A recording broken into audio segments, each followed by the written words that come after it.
10 محرم عاشورہ کا دن آنے والا ہے. اس حوالے سے آج بہت اہم باتیں کرنے کا ارادہ تھا. محرم میں کیا کرنا چاہیے, کربلا کا واقعہ اصل ہے کیا. کربلا کے واقعے پر تو میں ایک پورا بیان چند سال پہلے ریکارڈ کروا چکا ہوں, لیکن اس واقعے سے اہم سبق کیا ملتے ہیں. محرم میں ہم کون سے ایسے کام کر رہے ہیں جس سے ہم اللہ کے غضب کے مستحق ٹھہر رہے ہیں.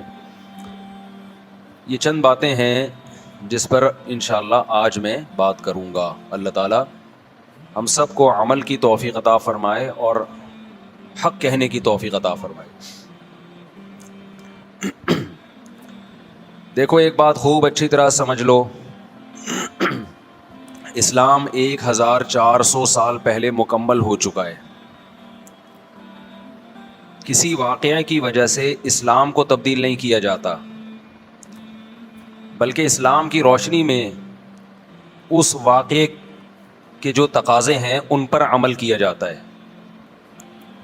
ہمارے ہاں ہو یہ رہا ہے, واقعات کی بنیاد پہ مسائل نکالے جا رہے ہیں.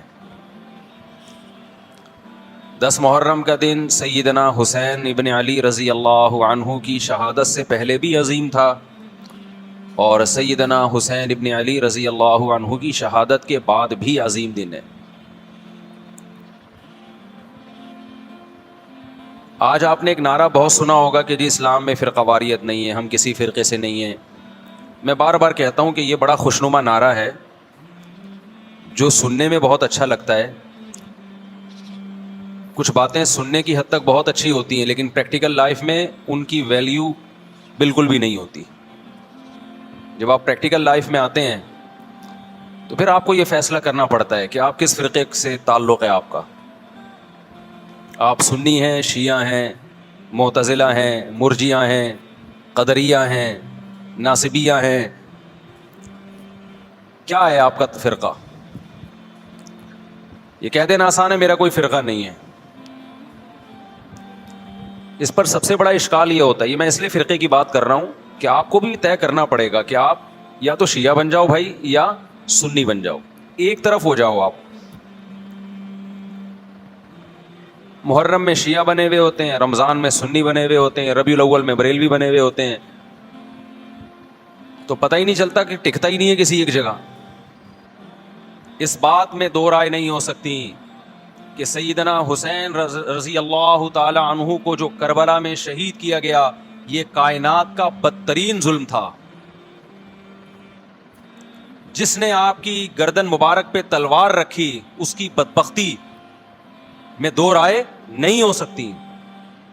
بہت ہی کوئی شقی اور بدبخت جو نواسہ رسول صلی اللہ علیہ وسلم کے قتل کی طرف بڑھا, بہت ہی کوئی بدبخت اور بدنصیب جو کوفہ کے گورنر ابن زیاد کے کہنے پر نواسہ رسول سے لڑنے کے لیے نکلا,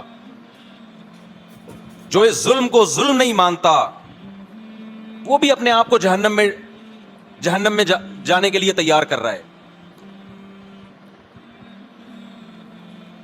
پھر کربلا میں ایک بڑا ظلم یہ ہوا کہ صرف سیدنا حسین ابن علی کو شہید نہیں کیا گیا, آپ کے ساتھ جتنے مرد تھے سب کو شہید کر دیا گیا. لیکن ہمیں پیغمبر صلی اللہ علیہ وسلم اور صحابہ کی سیرت میں کیا ملتا ہے, میں ایک آیت سے آپ کو سمجھاتا ہوں. مشرکین مکہ حضرت ابراہیم علیہ الصلاۃ والسلام کے نسب میں ہونے پر اور آپ سے محبت پہ بڑا فخر کیا کرتے تھے کہ ہم ابراہیم کی اولاد میں ہیں, ہم ابراہیم کے دین پہ ہیں. اللہ نے کیا فرمایا رسول اللہ صلی اللہ علیہ وسلم سے کہ ان اول الناس بابراہیم للذین اتبعوہ, اے نبی آپ ان سے کہہ دیجئے ابراہیم سے محبت کے خالی پیلی کے دعوے مقبول نہیں ہیں. ابراہیم کے زیادہ حقدار وہ ہیں جو ابراہیم علیہ السلام کی اتباع کرتے ہیں, اور یہ پیغمبر اور صحابہ یہ ابراہیم علیہ السلام کے دین کو فالو کرتے ہیں, اور تم ابراہیم کے دین کو فالو نہیں کر رہے, ان سے محبت کے دعوے دار ہو. تو خالی محبت کے دعوے داری اللہ کے ہاں مقبول نہیں ہے. اللہ کے ہاں وہ محبت کی دعوے مقبول ہیں جس میں آپ محبوب کو فالو کر رہے ہوں.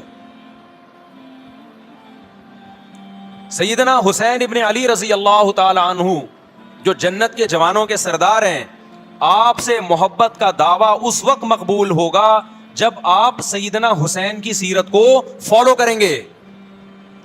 رونا پیٹنا ماتم کرنا یہ سیدنا حسین اور اہل بیت کی سیرت نہیں ہے.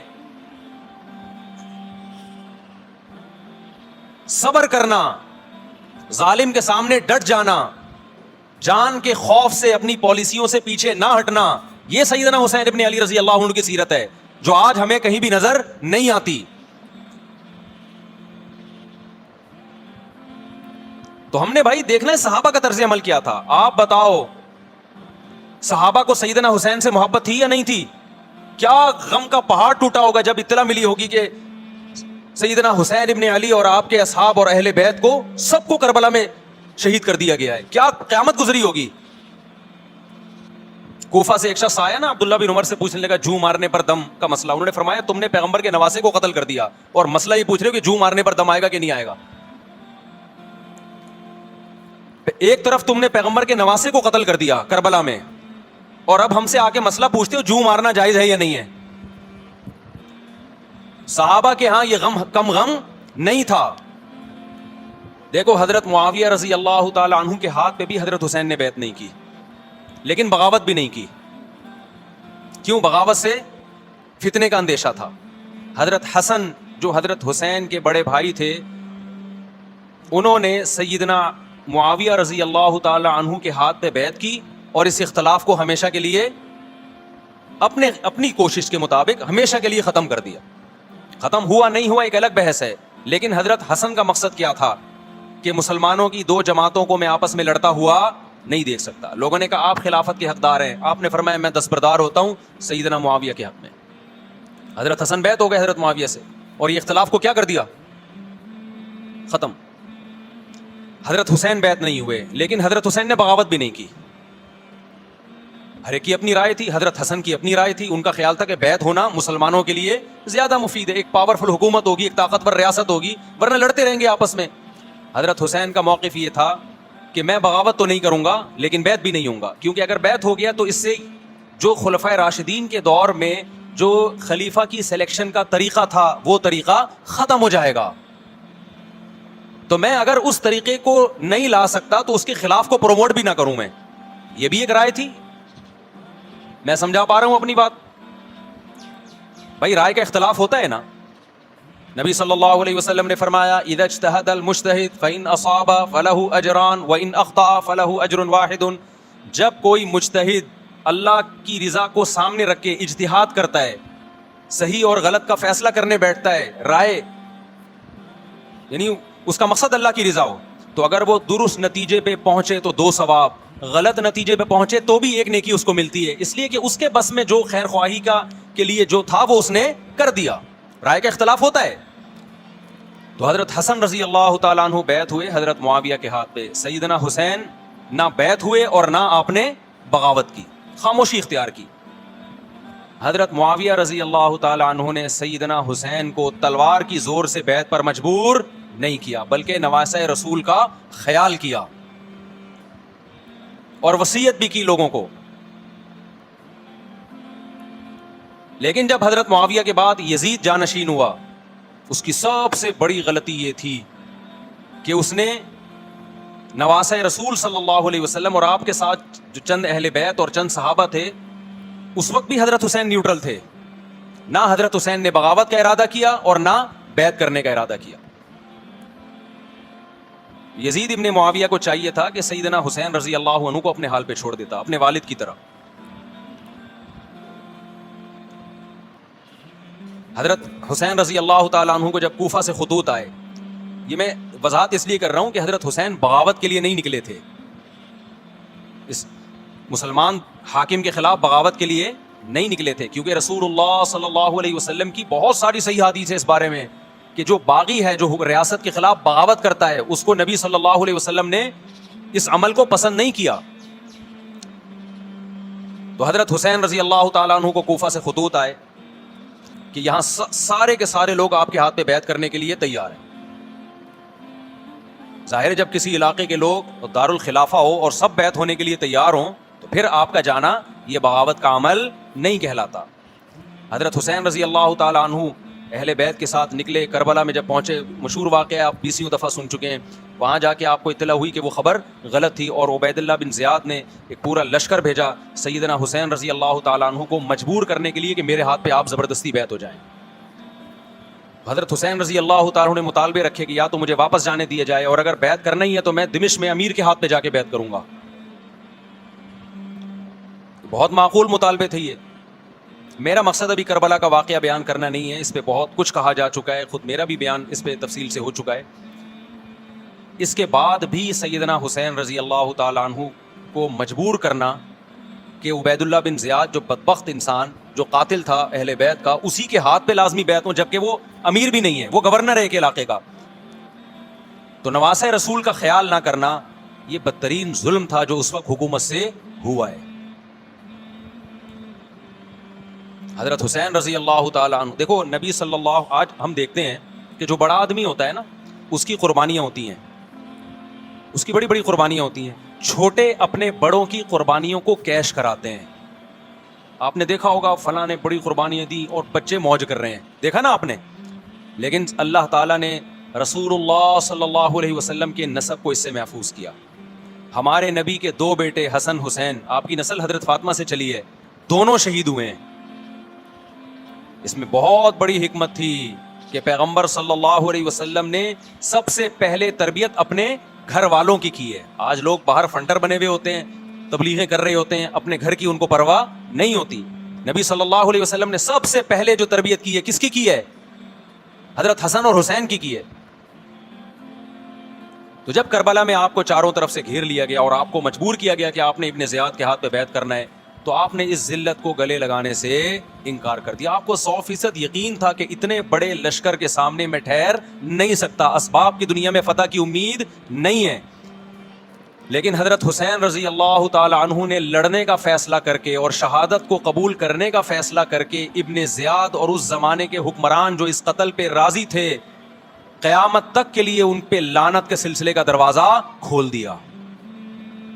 بعض دفعہ اللہ بھی یہ چاہتے ہیں کہ بدبختوں کو ڈھیل ملے تاکہ ان کا جرم سنستدرجہم من حیث لا یعلمون. قرآن کہتے ہیں نا ہم ان کو ڈھیل دیں گے, ان کو برائی میں ہم آگے بڑھنے دیں گے, ایسے بڑھنے دیں گے کہ ان کو خود بھی پتہ نہیں چلے گا, تاکہ قیامت کے دن ان کا عذاب ان کو کئی گنا بڑھا کر دیا جائے. اب میرے بھائی ہمارے لیے کیا سبق ملتا ہے؟ جب یہ واقعہ ہوا عالم اسلام میں کوہرام مچ گیا, لیکن کیا اس واقعے کے بعد اہل بیت کی جو مقدس اور پاکیزہ عورتیں تھیں, کیا انہوں نے نوحہ کیا یا صبر کیا؟ آپ کا ضمیر کیا کہتا ہے, انہوں نے نوحے پڑے ہوں گے یا صبر کیا ہوگا؟ بولو بھائی. صبر کیا. عبداللہ بن عمر رضی اللہ تعالیٰ عنہ جو کوفہ والوں کو ملامت کیا کرتے تھے کہ تم جو مارنے کے مسئلے ہم سے پوچھتے ہو, تم نے حسین کا قتل کر دیا, تو یہ حضرت ابن عمر نے اسی لیے کہا نا کہ آپ کو اس کا غم ہوا تھا. تو ابن عمر کا عمل کیا تھا؟ کیا انہوں نے ماتم کیا؟ کیا انہوں نے چھروں سے اپنے آپ کو مارا؟ حضرت حسین کا قتل بھی ظالمانہ, اور اس سے پہلے سیدنا عثمان کا قتل بھی ظالمانہ. اگر نوحہ یا ماتم جائز ہے تو حضرت عثمان کی شہادت کے دن بھی جائز ہے, حضرت حسین کی شہادت کے دن بھی جائز ہے. اور اگر ناجائز ہے تو جیسے عثمان کی شہادت کے دن ناجائز, حسین کی شہادت کے دن بھی ناجائز ہے. سمجھ میں آ رہی ہے بات کہ نہیں آ رہی ہے؟ قرآن کیا کہتا ہے ایسے مواقع کے بارے میں؟ تلک امۃ قد خلت لہا ما کسبت ولکم ما کسبتم. قرآن جب بھی پرانی امتوں کے واقعات بتاتا ہے, قرآن کہتا ہے یہ ایک قوم تھی جو گزر گئی, انہوں نے جو کیا اس کا بدلہ ان کو ملے گا, تم جو کرو گے اس کا بدلہ تمہیں ملے گا. تو ہمیں اللہ نے اس واقعے میں بھی بتا دیا کہ سیدنا حسین کا واقعہ, کربلا کا واقعہ جب سنا کرو تو یہ سوچا کرو یہ قوم تھی جو گزر گئی, جس نے اچھا کیا, حسین ابن علی نے اچھا کیا, ان کو اس اچھائی کا بدلہ ملے گا. اور جو حضرت حسین کے قتل کے حضرت سیدنا حسین کے مبارک خون سے جن کے ہاتھ آلودہ ہوئے, کیونکہ قتل کیا نا انہوں نے, تو لہا ما کسبت, ان کو اس ظلم کا بدلہ بھی ملے گا. تو ہمارا کام کیا ہے؟ ہم نے فالو کرنا ہے حسین کے راستے کو, نہ کہ حسین کے نام پہ ہم نے ماتم کرنے ہیں. حسین کا راستہ کیا ہے جس کو ہم نے فالو کرنا ہے؟ اب میں چند چیزیں آپ کو بتاتا ہوں. سب سے پہلا سبق جو ہمیں کربلا میں ملتا ہے کہ عزت اور دین ایک طرف دنیا ہے. دیکھو اگر حضرت حسین رضی اللہ تعالیٰ عنہ ابن زیاد کے ہاتھ میں جا کے بیعت ہو جاتے, آپ کیا سمجھتے ہو بے تحاشا مال و دولت حضرت حسین پہ خرچ نہیں کرتا کیا؟ وہ جب ایک بڑا آدمی کسی کے ہاتھ پہ بیعت ہوتا ہے تو اس کو بھی تو فائدہ ہوتا ہے نا اس سے. اور کیا حضرت حسین کو یقین نہیں تھا کہ کربلا میں شہید ہو جاؤں گا؟ فتح اور نصرت کی اسباب کی دنیا میں کوئی امید نہیں تھی, مگر آپ نے اہل بیت کو کربلا میں رسوا کرنے پر عزت کی موت کو ترجیح دی ہے. آج اگر آپ میں یہ ظرف ہے کہ آپ عزت کی موت کو ذلت کی زندگی پر ترجیح دیتے ہو تو پھر آپ حسینی ہو. نہیں آئی بات؟ میرا خیال ہے سمجھ. سیدنا حسین کی سخاوت کے واقعات ہیں.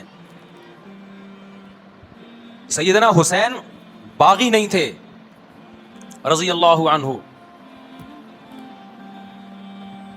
پھر جو اہل بیت کا طرز عمل کیا تھا, محرم میں کیا کیا ہو رہا ہے میں آپ کو بتاتا ہوں.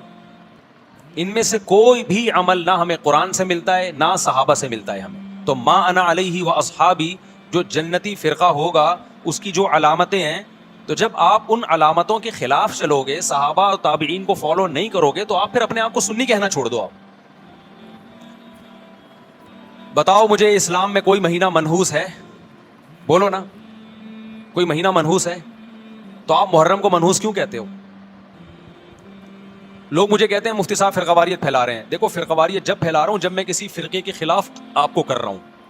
میرے بیان شیعہ لوگ بھی سنتے ہیں, ملتے بھی ہیں. بہت دفعہ ایئرپورٹ پہ ملاقات ہوئی, بڑی عزت سے ملے, میں شیعہ ہوں لیکن آپ سے محبت کرتا ہوں.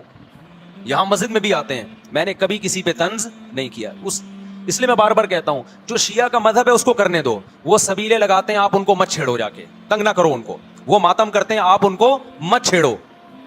وہ نوحے کرتے ہیں, وہ نوحے پڑھتے ہیں, آپ ان کو مت چھیڑو. لیکن آپ اپنی پوزیشن واضح کرو کہ آپ شیعہ ہو یا آپ سنی ہو. آپ تو ایک طرف ہو جاؤ نا. محرم میں اگر آپ مرثیے لگا کے گھوم رہے ہو گاڑیوں میں, اٹ مینز آپ سنی نہیں ہو. آپ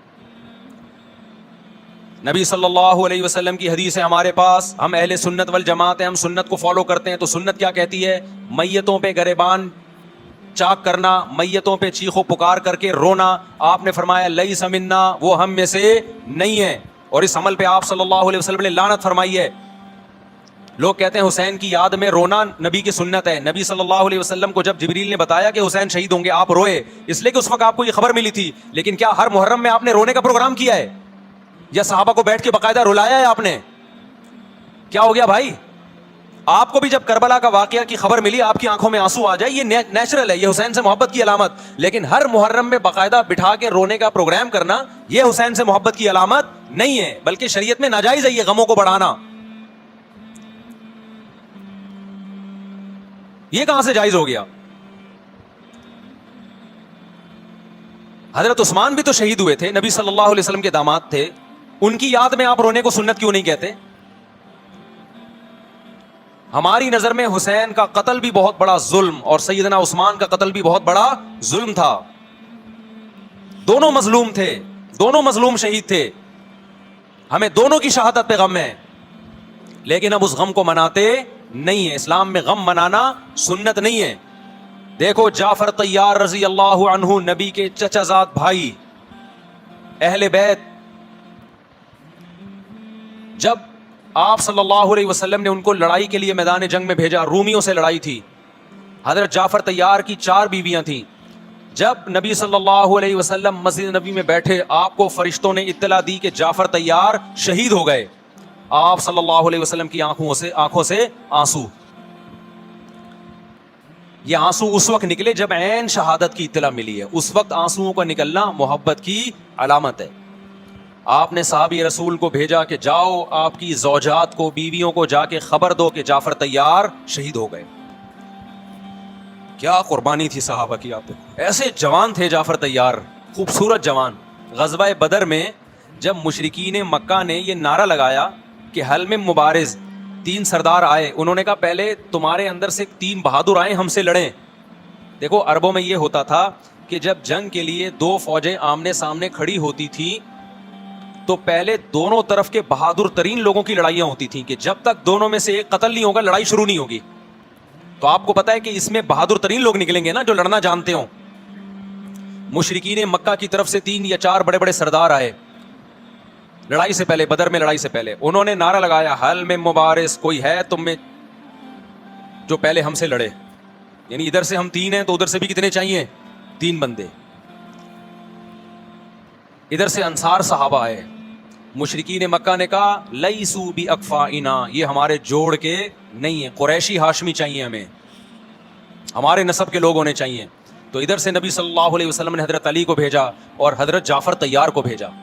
جن صحابہ کو بھیجا ان میں حضرت جعفر طیار بھی تھے. حضرت جعفر طیار رضی اللہ تعالی عنہ اور سیدنا علی مقابلے میں غالب آ گئے.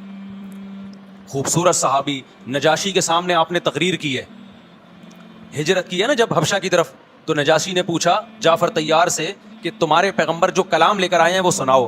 حضرت جعفر طیار رضی اللہ تعالی عنہ نے سورہ مریم پڑھنا شروع کر دی. کاف ہا یا عین صاد ذکر رحمت ربک عبدہ زکریا اذ نادى ربه نداء خفیا قال رب انی وهن العظم منی واشتعل الرأس شیبا ولم اکن بدعائک رب شقیا وانی خفت الموالی من ورائي وكانت امرأتی عاقرا فهب لي من لدنک ولیا. ایسی حضرت مریم اور عیسیٰ ابن مریم کی سیرت کو سورہ مریم میں بیان کیا حضرت جعفر طیار نے کہ نجاشی روتے روتے اس کی داڑھی تر, اور جتنے پادری بیٹھے تھے سب کی داڑیاں تر ہو گئی روتے روتے. تو یہ تقریر جو نجاشی کے اسلام کا سبب بنے, بادشاہ کو مسلمان کرنے والے کون تھے؟ حضرت جعفر طیار. اور آپ کے چھوٹے چھوٹے بچے, 4 جوان بیویاں ہوں, چھوٹے چھوٹے بچے ہوں, اور ایسے میں میدان جنگ میں لڑتے ہوئے شہید ہو جائیں, تو پیغمبر اور صحابہ پہ کیا قیامت ٹوٹی ہوگی. لیکن ہمارے نبی صلی اللہ علیہ وسلم کی آنکھوں سے کیا تھے؟ صرف آنسو موتی کی طرح ٹپک رہے تھے. اور آپ صحابہ کو اطلاع دے رہے تھے کہ جعفر طیار شہید ہو گئے, اور جاؤ ان کے گھر والوں کو بتا کے آ جاؤ. کتنی بڑی قربانی ہے یا نہیں ہے؟ جب خبر دینے والا آپ کی ازواج کو بتا کے آیا کہ جعفر طیار شہید ہو گئے, تو آپ کے گھروں سے خواتین کے رونے کی آوازیں آئیں. آپ صلی اللہ علیہ وسلم نے فرمایا ان سے بولو کہ اپنی آواز کو پست کرو. پھر چیخو پکار کی آواز آئی, تو آپ نے فرمایا کہ اگر دوبارہ چیخو پکار کی آواز آئے تو ان کے منہ پہ خاک پھینک دو. وہ شہید کی بیوہ تھیں, اور شہید بھی کتنے مقدس, ان کو بھی نبی صلی اللہ علیہ وسلم نے نوحہ کرنے کی اجازت نہیں دی. اس دن جس دن غم پہنچا ہے اس دن بھی چیخو پکار کی اجازت نہیں دی ہے. تو آپ بتاؤ اگلے سال اس تاریخ کو چیخو پکار کی کیسے اجازت مل جاتی؟ نہیں آئی میرا خیال ہے بات سمجھ میں. جب غم پہنچا ہے اس وقت چیخنے چلانے کی اجازت نہیں ہے. چھوٹے چھوٹے یتیم بچے, حضرت جعفر طیار کے چھوٹے چھوٹے یتیم بچے, کتنا غم ہوتا ہے جب چھوٹے چھوٹے بچے, ان کا باپ دنیا سے چلا جائے, کتنا ترس آتا ہے ان کے اوپر. تو ہمارے نبی کو بھی ان یتیم بچوں پہ بھی ترس آیا, ان بیواؤں پہ بھی ترس آیا. لیکن نہ نبی صلی اللہ علیہ وسلم چیخو پکار کر کے خود روئے, اور نہ آپ نے ان کی ازواج کو رونے کی اجازت دی ہے. سمجھ میں نہیں آ رہی میرا خیال ہے بات. میرا مقصد شیعوں پہ طنز کرنا نہیں ہے, ان کا جو مذہب ہے ان کو اس پہ چلنے دو. میرا مقصد ہے آپ اپنی پوزیشن واضح کرو کہ آپ ادھر ہو یا ادھر ہو. کسی کو تنگ مت کرو, نہ کسی پہ فتوے لگاؤ کفر اسلام کے, نہ کسی کو جہنمی قرار دو. اپنی پوزیشن آپ فیصلہ کرو کہ آپ اگر ادھر جانا ہے تو پورے ادھر چلے جاؤ. پھر یہ آدھا تیتر آدھا بٹیر والا معاملہ مت کرو. وہ ان کا مذہب ہے بھائی, ان کے علماء ان کو بتاتے ہیں کہ محرم میں کالے کپڑے پہننے ہیں, محرم میں ماتم کرنا ہے, محرم میں کو منحوس سمجھنا ہے, اس میں شادی بیاہ نہیں کرنا. ان کے علماء ان کو بتاتے ہیں, ان کو چلنے دو اس پر. دنیا میں بہت سے فرقے ہیں, بہت سے مذہب ہیں, ہم کسی کو نہ ختم کر سکتے ہیں, نہ کسی کے خلاف نفرت پیدا کر سکتے ہیں. اس سے کوئی چیز حاصل نہیں ہوگی. کسی سے نفرت کرنے کی ضرورت نہیں, کسی پہ فتوے لگانے کی ضرورت نہیں, لیکن آپ کو اپنی پوزیشن واضح کرنی پڑے گی کہ میں کہاں کھڑا ہوا ہوں. اگر آپ سنی ہو تو پھر اہل سنت والجماعت صحابہ تابعین کو فالو کرتے ہیں, حدیث کو فالو کرتے ہیں. اور حدیث میں ہمیں ماتم کرنا, نوحہ کرنا, گریبان چاک کرنا, اس کی پرمیشن نہیں ہے, بلکہ اس سے روکا گیا ہے. اس عمل کو حرام اور ناجائز قرار دیا گیا ہے. بات آ رہی ہے سمجھ میں؟ باقی جو شیعہ حضرات کرتے ہیں, ہمارے دوست ہیں شیعہ, میں مذاق میں نہیں کہہ رہا, ملتے ہیں ہم سے, میں کبھی ان سے مذہب کے ٹاپک پہ بات نہیں کرتا. نہ ان کو کبھی چھیڑتا ہوں کہ آپ یہ کیوں کر رہے ہو, یہ کیوں نہیں کر رہے. بھائی اس کا مذہب ہے, وہ اس کا فرقہ ہے, جو کرنے دو اس کو, ہم نہیں کرتے. کیونکہ ہم اہل سنت والجماعت میں. سمجھ میں آ رہی ہے بات کہ نہیں آ رہی؟ پھر ربیع الاول کا مہینہ آئے گا, اس میں بھی آپ اپنی پوزیشن واضح کرو کہ آپ ادھر ہو یا ادھر ہو. دو فرقے ہیں, دیوبندی بریلوی. میں نہیں کہہ رہا کہ کون جنتی کون جہنمی, لیکن بر صغیر میں جن کو دیوبندی کہا جاتا ہے وہ نظر و نیاز تیجے 40 میں کے قائل بولو نہیں ہے. ان کی کتابوں میں لکھا ہوا ہے, وہ اس کے قائل نہیں. اگر کوئی بزرگ ان میں قائل گزرا بھی ہے تو اس کا ذاتی تفرد ہے, اس کو علماء نے فالو نہیں کیا, اس کو ان کی اجتہادی غلطی قرار دیا. ربیع الاول میں جلوس نکالنا یا مزار بنانا یا مزاروں پہ جانا اس نیت سے کہ وہاں جا کے ہم کوئی قوالی پڑھیں گے یا کچھ بھی, ہمارے ہاں قبرستان جانا صرف اس لیے ہے کہ آخرت کی یاد تازہ ہو, بس. اس کے علاوہ اور کوئی کانسیپٹ نہیں ہے. ہمارے ہاں قبر ایک بالش سے زیادہ اونچی بنانا جائز بولو نا نہیں ہے. قبر پکی کرنا جائز نہیں ہے. تیجے 40 میں کرنا جائز بولو نہیں. آج ایک صاحب آئے, کہنے لگے میری ساس کا 40واں ہے, فجر میں کہنے لگے مجھے, کہہ رہے میں نہیں گیا تو بڑا مسئلہ ہو جائے گا. میں نے کہا بھائی ایک فیصلہ کرو, گرین چینل یا وائٹ چینل, ایک طرف ہو جاؤ بھائی, کیونکہ وائٹ چینل میں یہ جائز نہیں ہے, نہ 40واں ہے نہ تیجا ہے. اب لوگ مذاق اڑاتے ہیں مر گیا مردود نہ فاتحہ نہ درود. بھائی کچھ بھی کہتے رہو تو پھر پورے ادھر کو ہو جاؤ, یا تو پورے وائٹ ہو جاؤ یا پورے کیا ہو جاؤ, پورے گرین ہو جاؤ. پھر تیجا بھی کرو, 40واں بھی کرو, برسی بھی کرو, اور پھر اس کے بعد جھنڈے بھی لگاؤ ہرے رنگ کے. میں نہیں کہہ رہا دیوبندی صحیح ہے یا بریلوی صحیح ہے, دیکھو میں یہ بحث نہیں کر رہا, میری بات کو غلط نہ لے کے جانا. میں کہہ رہا ہوں آپ اپنی پوزیشن واضح کرو, صحیح غلط تو اگلا مرحلہ ہے. آپ کیا ہو, آپ کو تو یہ نہیں پتا چل رہا. آپ ربیع الاول میں ہرے جھنڈے لے کے گھوم رہے ہو, رمضان میں آپ وائٹ چینل بنے ہوئے ہو, محرم میں آپ بلیک چینل بنے ہوئے ہو, تو پتہ ہی نہیں چل رہا تو ہے کیا بھائی. جب 73 فرقوں میں ایک جنتی ہے تو ایک کو فالو کرو نا جس کو جنتی سمجھتے ہو. اگر آپ سمجھتے ہو کہ بلیک چینل یا شیعہ فرقہ جنتی ہے تو پورے شیعہ ہو جاؤ بھائی. اگر آپ سمجھتے ہو بریلوی فرقہ جنتی ہے تو پورے بریلوی ہو جاؤ. تو جس کو سمجھتے ہو وہ بن جاؤ, لیکن پورے بنو, ادھورے مت بنو, آدھا آدھا نہ لو. بات سمجھ میں آ رہی ہے؟ میں پھر بتا رہا ہوں, نہ میں کسی کو جنتی کہہ رہا ہوں نہ جہنمی. میں یہ نہیں کہہ رہا دیوبندی جنت میں جائیں گے یا بریلوی جائیں گے یا شیعہ جائیں گے, یہ تو اللہ فیصلہ کرے گا. ہم تو وہ کریں گے جو ہماری کھوپڑی میں آ رہا ہے. ہماری کھوپڑی میں یہ آ رہا ہے کہ جس کو بھی کرو تو ایک کو کرو پورا, تاکہ ایک طرف ہو جاؤ. آدھے تیتر آدھے بٹیر مت بنو آپ, اور دوسرے کو چھیڑو بھی نہیں, چھیڑنے کی بھی ضرورت نہیں ہے. کوئی جو کر رہا ہے کہ بھائی اس کا مذہب ہے. دیکھو ہندو مندر میں جاتا ہے نا, ہماری رائے کے مطابق صحیح کر رہا ہے, غلط کر رہا ہے, غلط کر رہا ہے, لیکن ہم چھیڑتے ہیں کیا؟ اسلام نے اجازت دی اس کو چھیڑنے کی کہ ہندو جا رہا ہے اس کو پکڑ کے لا کیوں جا رہا ہے بھائی؟ اسلام بولا بھائی لکم دینکم ولی دین, تمہارے لیے تمہارا دین, ہمارے لیے ہمارا دین. لا اکراہ فی الدین, دین میں زبردستی نہیں ہے, جو کر رہا ہے اس کو کرنے دو. کبھی اسلامی تاریخ میں کوئی ایک مندر بھی ہمارے علم میں نہیں ہے کہ اس میں ہندوؤں پہ پابندی لگی ہو کہ مندر نہیں جا سکتے. جب تک اسلامی حکومتیں رہی ہیں, ہندوستان میں 1000 سال مسلمانوں نے حکومت کی ہے. اگر ہندوؤں کو مندر جانے سے روک دیتے تو آج یہ مندر ختم ہوتے. اسلامی حکومت جب ختم ہوئی ہے تو بھی مندر, لاکھوں کی تعداد میں مندر تھے. اسلام مسجد جانے کا حکم دیتا ہے یا چرچ جانے کا؟ بولو. مسجد. چرچ جانے کو غلط سمجھتا ہے کیونکہ وہاں غیر اللہ کی, عیسیٰ ابن مریم کی عبادت ہو رہی ہے. لیکن کیا اسلام آپ کو پرمیشن دیتا ہے کہ کوئی عیسائی چرچ جا رہا ہو تو آپ اس کو روکو کہ تو یوں جا رہا ہے بے, مسجد میں آ؟ اجازت دیتا ہے؟ یا اسلام یہ کہتا ہے کہ اس سے بدتمیزی شروع کر دو آپ؟ بولو کیا ہو گیا, آپ کو سبق یاد کرا رہا ہوں میں, بدتمیزی شروع کر دو. یا اسلام یہ اجازت دیتا ہے کہ اس سے اچھا سلوک نہ کرو؟ قطعی اجازت نہیں, بلکہ قرآن تو کہہ رہے ہیں ان اللہ یحب المقسطین, جو غیر مسلم تم سے لڑ نہیں رہے میدان جنگ میں, ان سے تمہیں اچھا سلوک کرنا پڑے گا, کیونکہ اللہ اچھا سلوک کرنے والوں کو پسند کرتا ہے. صحابہ کرام غیر مسلموں کو بھی ہدیے دیا کرتے تھے, نبی صلی اللہ علیہ وسلم نے یہودیوں کو بھی ہدیے دیے. تو جو مذہب اسلام کی طرف منسوب نہیں ہے, جب ہمیں ان سے اچھے سلوک کا حکم ہے, تو جو مذہب اسلام کی طرف منسوب ہیں, قطع نظر اس سے کہ وہ اس دعوے میں سچے ہیں یا جھوٹے, یہ تو بحث ایک الگ ہے, لیکن نسبت کس کی طرف کر رہے ہیں؟ اسلام کی طرف. تو ہمیں ان سے بدتمیزی بدسلوکی کی کہاں سے اجازت ہوگی؟ تو میں نہیں کہہ رہا کہ آپ شیعہ بریلویوں سے دشمنی کرنا شروع کر دو, ان کی دعوتیں اٹینڈ نہ کرو, ان سے کاروبار چھوڑ دو, یا ان کو جا کے تنگ کرو, کیوں سبیل لگا کے بیٹھے ہو, کیوں ماتم کر رہے ہو, یہ کام مت کرو آپ. ہمارا ملک اس فرقواریت کا متحمل نہیں ہے، سے فساد پھیلتا ہے. لیکن اپنی پوزیشن آپ واضح کرو، ایک لکیر ہے آپ کھینچ دو. اگر کوئی شخص آپ کے سامنے صحابہ کو برا بھلا کہتا ہے، آپ بولو بھائی یہ میری باؤنڈری کیا ہو رہی ہے، کراس. میرے سامنے آپ کو ان بزرگوں کے خلاف بولنے کی اجازت نہیں ہے جن سے مجھے عقیدت ہے. اگر یہ کام آپ نے کیا تو ہماری اور آپ کی راہیں الگ الگ. آپ کا جو مذہب ہے بھائی، آپ بند کمرے میں، آپ کے امام بارگاہ میں، آپ کے مسجدوں میں، یا جہاں بھی ہے وہ آپ کا نجی معاملہ ہے. ہمارے سامنے آپ نے کوئی ایسی بات نہیں کرنی جو ہمارے عقیدے کے خلاف ہو، تو آپس میں دوستی رہے گی. اب دیکھو عیسائی آپ سے ملتا ہے، آپ گپ شپ کرتے ہو، کھانا کھاتے ہو، لیکن عیسائی بار بار بولے میں آپ کے نبی کو نہیں مانتا، میں آپ کا نبی، آپ بولے گا بھائی تو نہیں مانتا تو ہم نے کب کہا کہ مان تو، لیکن میرے سامنے بار بار کیوں کہہ رہے کہ میں تیرے نبی کو نہیں مانتا. یہاں سے آپ کی اس کی دوستی کیا ہو جائے گی، پھر ختم.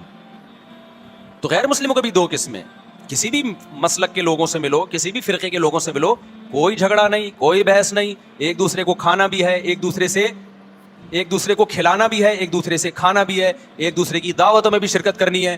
جہاں مذہب کا معاملہ آئے تو پھر آپ کسی سے بحث نہ خود کرو نہ کسی کو کرنے کی اجازت دو.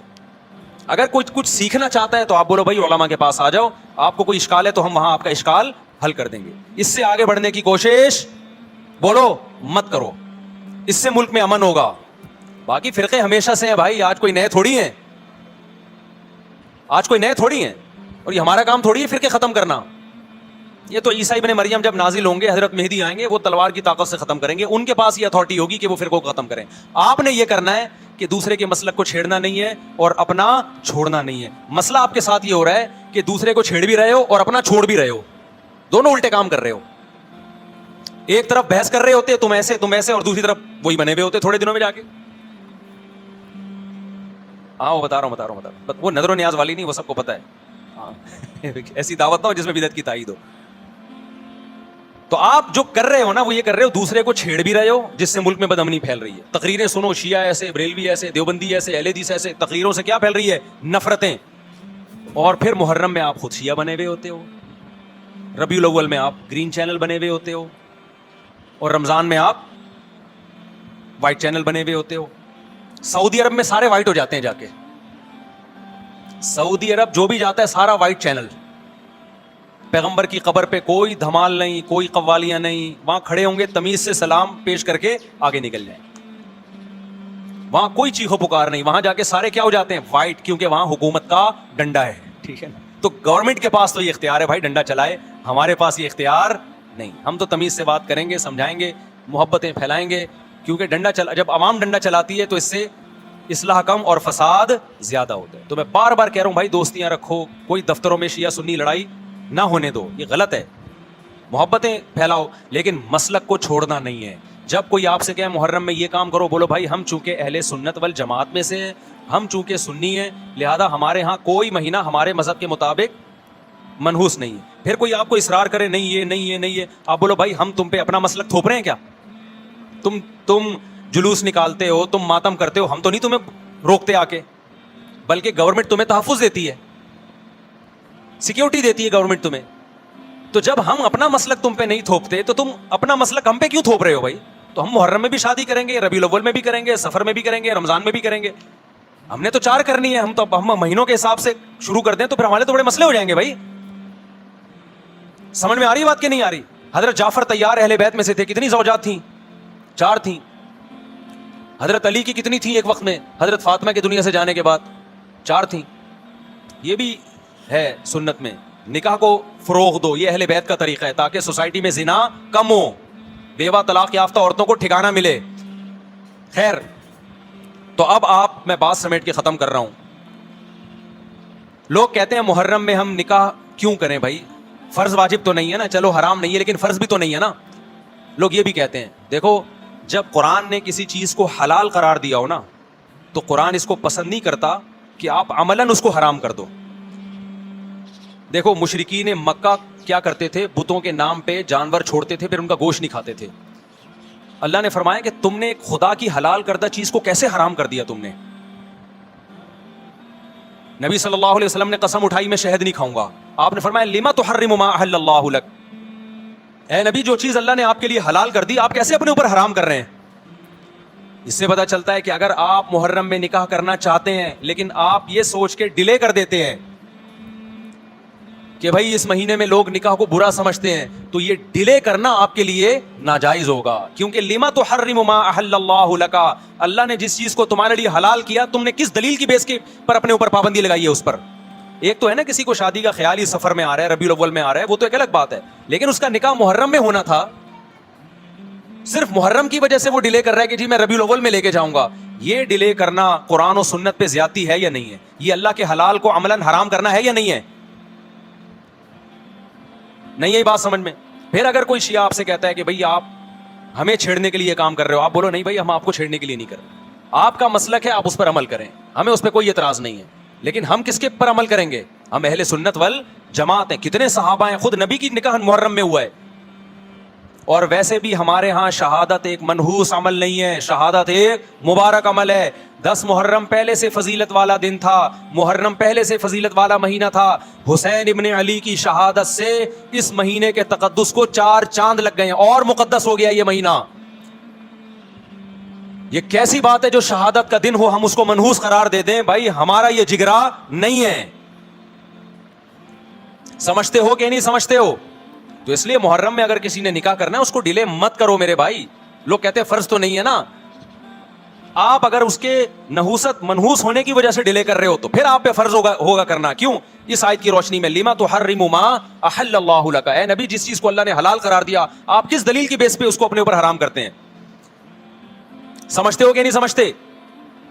تو اسی طرح یہ جو باقی کام محرم میں ہو رہے ہیں, مرثیے سن رہے ہیں لوگ, نوحے سن رہے ہیں, رکشے والوں نے بھی لگائے ہوئے ہیں, تو بھائی شیعہ حضرات کا مسئلہ کہ ان کو کرنے دو, آپ یہ عمل مت کرو. اگر آپ سنی ہو تو پھر اہل سنت والجماعت کے ہاں میتوں پہ رونے کے مرثیے یہ جائز نہیں ہے, کیونکہ اس سے غم بڑھتا ہے. ہمارے نبی نے جعفر طیار رضی اللہ عنہ کی زوجہ کو, جن کا حقیقی غم تھا اس وقت, ان کو نہیں رونے دیا, تو ہمیں کیسے آپ صلی اللہ علیہ وسلم چیخو پکار کی اجازت دیں گے؟ اسی طرح محرم میں سبیلیں لگانا, اس کی بھی کوئی دلیل نہیں ہے. سیدنا حسین ابن علی تو پیاس ظلم سے شہید ہوئے. وہ ایک طرف آپ کہتے ہیں وہ پیاسے تھے, ان کو پانی نہیں ملا, دوسری طرف آپ اس دن میں لوگوں کو پانی پلا رہے ہیں, تو اس کی لاجک بھی نہیں بنتی کوئی. اسلام نے 10 محرم کو روزے کا دن قرار دیا, روزہ اور سبیل جمع نہیں ہو سکتے. سمجھتے ہو کہ نہیں سمجھتے؟ آپ کہہ سکتے ہیں کسی کو پانی پلانے پر کون پابندی لگا سکتا ہے؟ پانی پلاؤ بھائی پورے سال, اسپیسیفک ان دنوں میں کیوں پلا رہے ہیں آپ؟ تو جو شیعہ حضرات ہیں ان کا مسلک ہے, ان کو کرنے دیں. میں بار بار اس لیے کہہ رہا ہوں ایسا نہ چھیڑ چھاڑ شروع کر دے جا کے. پہلے ہی ملک میں لڑائیاں بہت ہو رہی ہیں, دوبارہ ایک نئی جا کے بتا یہاں بھی سبیل لگی ہوئی ہے, جا کے ان کو چھیڑنا شروع کر دو. سبیل کیوں لگا؟ چھیڑنے کی اجازت نہیں ہے کسی کو, آپ نہ لگائیں نہ پئیں. بولے بھائی ہمارے لیے محرم ایسا ہے جیسے دوسرے مہینے ہوتے ہیں, 4 مہینے محترم ہے, محرم, رجب, ذی-قعدہ, ذی-الحجہ. تو جتنا ذی-قعدہ ذی-الحجہ ہے اتنا ہی محرم اور رجب ہے. تو جیسے ان مہینوں میں نارمل رہتے ہو ان میں بھی ہم نے ایسے ہی رہنا ہے. سمجھتے ہو کہ نہیں سمجھتے ہو؟ اور حلیم کی دیگیں مت پکاؤ محرم کی راتوں میں. حلیم کھا سکتے ہو جب چاہو, اس خاص ان دنوں میں. اور ویسے بھی جو لوگ پوری رات حلیم کے دیگڑے میں گھوٹے لگاتے ہیں, صبح روزہ نہیں رکھتے ہو. کیا خیال ہے جب آپ پوری رات دیگڑے میں گھومتے رہو گے؟ دیکھا نہیں, یہ پوری رات دیکھ کے اندر گھومتے رہتے ہیں جیسے موت کے کنویں میں نہیں بائک چلاتا بندہ, تو صبح روزہ رکھے گا ایسا آدمی؟ تو یہ ساری چیزیں آپ کو اس کام سے روکتی ہیں جو سنت سے ثابت.